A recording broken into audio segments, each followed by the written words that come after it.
The Metroidvania as a genre is rather simple. Named after Super Metroid and Castlevania Symphony of the Night, the Metroidvania is a massive open world that slowly becomes more open to the player as they unlock new power-ups hidden around the world. It's a set of locks and keys. In 2017, one of the best Metroidvanias of all time, released from the Australian game studio Team Cherry. Hollow Knight is a game about a lone knight exploring a decrepit kingdom of bugs who have succumbed to a mysterious infection. It is fast-paced and hard, but also serene and beautiful.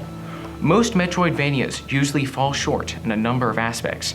They either make a game too big and able to become completely lost in, or they make the power-ups you gain not rewarding enough to justify going out of your way to get them.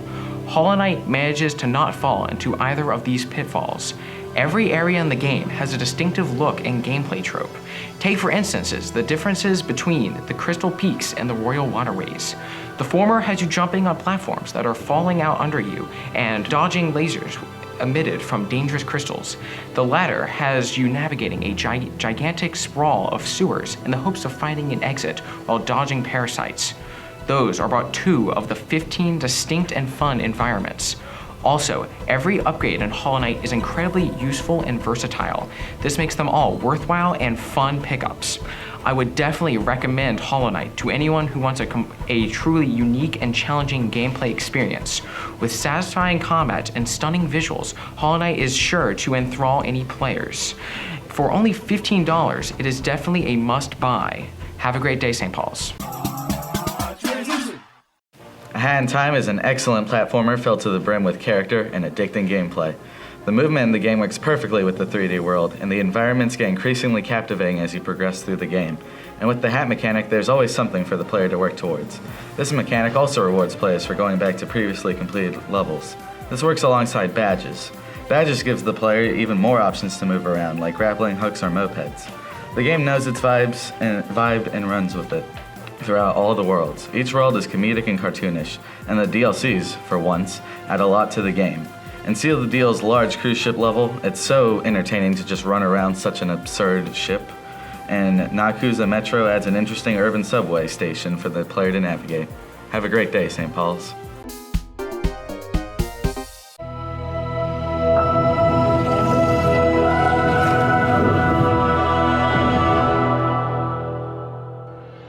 Well, hey there folks, and it's time to talk about Halo Reach. I'm ready, how about you? Released in 2010, Halo Reach was Bungie's last attempt at a Halo game, and man, what a send-off it was. Let's start with campaign. This is one of the most unique campaigns in terms of Bungie's games because from the beginning, you know the end. You know Noble 6 will die, and you know the planet Reach will fall, and this helps build the themes of dread and despair in the campaign. In the campaign, you play as Noble 6, obviously, with Noble Team, 5 other Spartans, as you defend a military powerhouse planet known as Reach from the genocidal, super powerful Covenant. This game really shows how scary the Covenant truly were. In Halos 1 through 3, you never really got to see just how ruthless they were. You were always told they were ruthless and killed millions and billions of people, but you never really got a saw it because you played as the unkillable Master Chief. But in this game, you learn that Spartans really do get killed. They don't just go missing in action. The campaign has lots of, it's really good. The gameplay is solid. Sprint, Bloom may have been controversial, but I really don't mind them too much.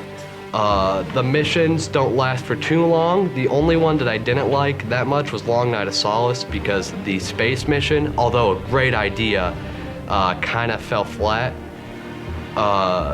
The story, I think, is pretty good. Some may say it's not great, and it definitely did step on the toes of the novel, The Fall of Reach, where they almost went out of their way to make some of that retconned, but personally, I don't mind it that much. Campaign is great. I would give it an 8 out of 10. Not as good as some of the other ones, but I think it's a really solid experience for any new Halo player. And then you have the multiplayer, of course. I think it's one of my favorite out of Bungie's. The health bar is back from Halo CE, but it does regen until you get to a certain point of damage. Title update, you gotta play with title update because Bloom in Vanilla Reach is insane, but for the most part, I think the multiplayer was really fun. And customization is the best customization out of any Halo game. Every little like knob on your Spartan's helmet or like thing on your chest is like all super customizable, and it's no wonder why the new game, Halo Infinite, will not only be theming its entire first season around Reach, but will also be bringing back many famous Reach armors and a lot of the customization in Halo Reach.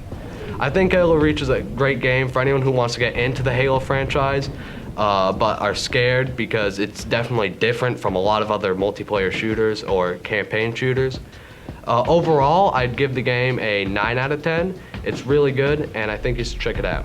So thank you for sitting through my review, St. Paul's.